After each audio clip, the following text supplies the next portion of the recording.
اعوذ باللہ من الشیطان الرجیم بسم اللہ الرحمن الرحیم الحمد للہ رب العالمین وصلی اللہ علی محمد وآلہ الطاہرین اللہم صل علی محمد وآل محمد وعجل فرجہم اللہم کل ولیک الحجۃ ابن الحسن صلواتک علیہ وعلی آبائہ فی هذه الساعة وفی کل ساعة وليا وحافظا وقائدا وناصرا ودليلا وعينا حتى تسكنه أرضك طوعا وتمتعه فيها طويلا اللهم صل على محمد وآل محمد وعجل فرجهم۔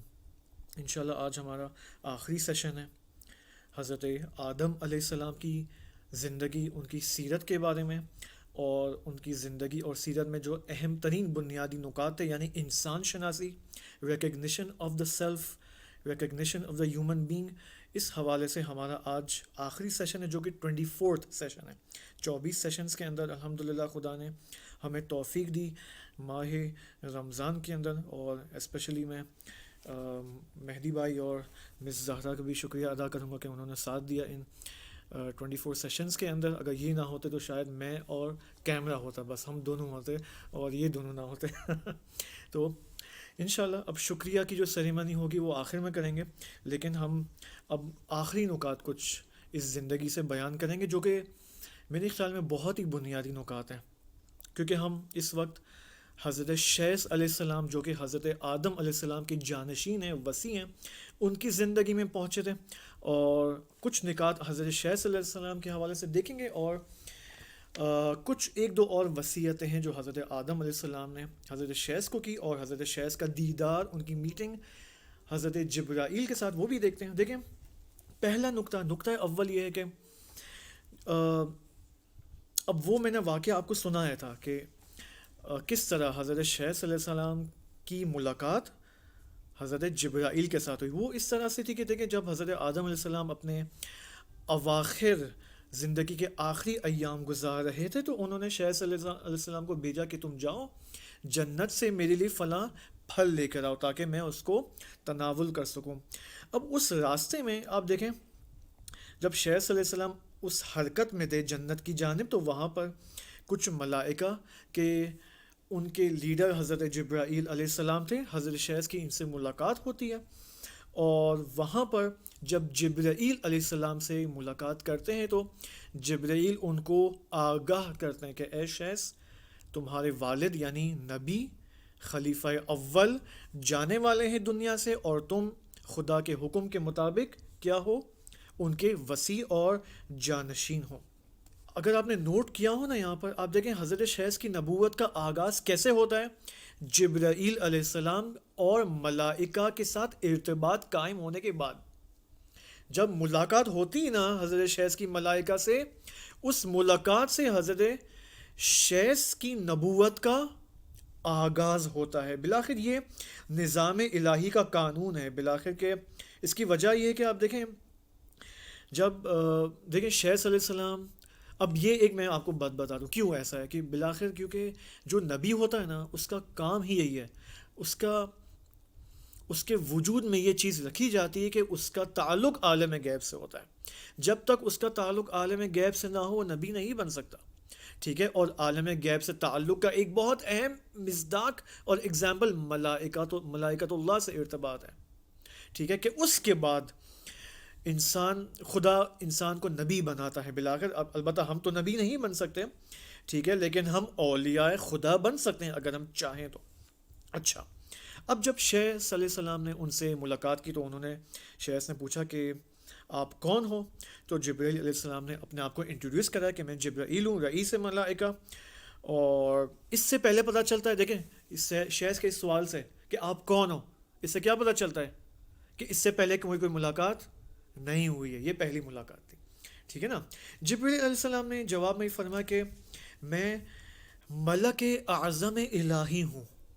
سب سے جو ملائکہ کی جو درجہ بندی ہے نا، اس میں سے سب سے ٹاپ ملک کون ہے؟ حضرت جبرائیل علیہ السلام، ملک اعظم الہی، اور میں آیا ہوں تاکہ میں آپ کے والد کی وفات کی خبر دوں۔ اور وہ سب پھر شیخ صلی اللہ علیہ وسلم نے کہا بھائی میں تو ان کے لیے سیب لینے آیا ہوں جنت سے، آپ مجھے ان کی وفات کی خبر دے رہے ہو. ٹھیک ہے. تو پھر جبریل نے کہا بالکل ایسا ہی ہے، وہ دنیا سے جا چکے ہیں اور تمہاری نبوت کا آغاز ہو چکا ہے. اب ایک اور وصیت جو اگرچہ اگر آپ کو یاد ہو کل کے سیشن میں حضرت آدم علیہ السلام کی بعض وصیتیں میں نے آپ کو ذکر کی تھی. اب ان میں سے ایک اور وصیت یہ ہے کہ جب بہت ہی خوبصورت وصیت ہے یہ وصیت، بہت ہی خوبصورت ہے، اتنے نکات ہیں اس کے اندر الا ماشاء اللہ. حضرت آدم علیہ السلام فقط اور فقط حضرت شیخ کو وصیت نہیں کرے، بعض نکات ہمارے لیے بھی ہیں اس وصیت کے اندر جس کے اوپر واقعا میں اور آپ غفلت بڑھتے ہیں. ہر دنیا کے ہر لمحات کے اندر، ہر ایکٹیویٹی کے اندر، ہر فعالیت کے اندر واقعا ایک یہ غفلت جو ہے نا انسان کی دشمن بنی ہوئی ہے، کہ اس کے بارے میں ہم ذکر کریں گے کہ وہ غفلت کیا ہے. دیکھیں جب آدم علیہ السلام کے پاس حضرت شیخ صلی اللہ علیہ وسلم موجود تھے تو شیخ صلی اللہ علیہ وسلم کو انہوں نے صدا دی اور کہا کہ یا بنی، اے میرے بیٹے، یا بنی ان اجلی قد حضر، اے میرے بیٹے میری وفات کا وقت آ پہنچا ہے. وَأَنَا مَرِيضٌ، اور میں بیمار ہو چکا ہوں. وَإِنَّ رَبِّي قَدْ أَنزَلَ مِن سُلْطَانِهِ مَا قَدَّرَ، اور میرا رب از مقام سلطان خیش آنچه، میں ترجمہ کروں گا، آنچه را میبینی بر من فرود آورده است. کیا مطلب؟ بہت اہم ہے یہ. وَإِنَّ ربی، اور یقیناً بے شک میرا رب، اے شیخ میرا رب، قد انزلہ اس نے نازل کیا ہے، من سلطان ہی اپنے سلطان حق سے، ما قدرہ یعنی کیا؟ یعنی حضرت آدم علیہ السلام اپنی موت کو ارتباط دے رہے ہیں سلطان حق سے. سلطان حق کیا؟ وہی تو دیکھ رہے ہیں سلطان حق کیا. دیکھیں سلطان پروردگار، سلطان خدا، یعنی یہ کہ خدا کا سیطرے، خدا کا حاوی ہونا تمام چیزوں کے اوپر، مخلوقات کے تمام امور کے اوپر خدا حاوی ہے. خدا کیا، اب میں کیا کہوں، خدا کا جلال، خدا کا کمال، خدا کی قدرت تمام مخلوقات کے اوپر کیا ہے؟ حاوی ہے. اس کو کہتے ہیں کیا؟ سلطان حق. اب انسان کو کب احساس ہوتا ہے کہ خدا بھی بلا سلطان ویسے بادشاہ کو کہتے ہیں اگر آپ آج دنیا کے اندر دیکھیں، لیکن جب خدا کے لیے ہم سلطان استعمال کرتے ہیں یعنی خدا کا حاوی ہونا، غلبہ ہونا تمام مخلوقات کے اوپر، کمپلیٹ غلبہ ہونا، غلبہ تام. ٹھیک ہے. اب یہ انسان کو کب احساس ہوتا ہے کہ خداوند سبحان میرے اوپر سلطان حق رکھتا ہے. اوکے، یہ انسان کو کب یعنی مجھے اور آپ کو کب احساس ہوگا؟ جب ہم موت کے قریب جائیں گے، حالت احتضار میں. کیونکہ حالت احتضار سے پہلے کیا ہوتا ہے؟ ہم اس قدر اپنی روزمرہ زندگی میں غرق ہوتے ہیں نا کہ ہم سمجھتے ہیں کہ ہم خود سلطان ہیں. یہ موت بتاتی کہ بھائی اے انسان، اے بدبخت، تو سلطان نہیں ہے، سلطان حق وہ ہے. یہ موت انسان کو بے چارہ کر دیتی ہے، لاچار کر دیتی ہے. یہ موت انسان کے لیے بے چارگی لے کر آتی ہے، بے چارگی کا پیغام لے کر آتی ہے کہ بھائی تو پہلے بھی بے چارہ تھا اے انسان، اب بھی تو بے چارہ ہے. لیکن اے انسان تو نے کس چیز سے غفلت برتی؟ اپنی بے چارگی سے. جب تو اپنی زندگی میں، اپنی پارٹیوں میں، اپنی افطاریوں میں، اپنی افطار پارٹیوں میں، اپنی شاپنگ کے اندر، اپنی عید شاپنگ، اپنی فلاں شاپنگ، اپنی فلاں گیمز کے اندر اس قدر تو غرق تھا کہ اصلاً تجھے اس بات کا احساس ہی نہیں تھا کہ تو بے چارہ ہے. تو یہ سمجھتا کہ میں اپنے آپ کا مالک ہوں، جبکہ تو مالک اصلی تھا ہی نہیں. اصل میں یہ ہمارا کچھ بھی نہیں اس دنیا میں. ہم سمجھتے ہیں ہاں یہ کپڑا میرا ہے، یہ ہاتھ میرا ہے، اور یہ ابا میری ہے، یہ ٹوپی میری، یہ ناک میرا ہے، یہ کان میرا ہے، یہ آنکھ میری ہے، جبکہ کچھ بھی نہیں ہے ہمارا. کچھ بھی ہمارا نہیں ہے. ہم کیا ہیں؟ فقیر ہیں. کون سے فقیر ہیں؟ فقیر محض. کیا ہے؟ فقیر محض ہے. صحیح ہے. انتم الفقراء الی اللہ، ایسا کچھ ہے. بالے وہ کیا ہے؟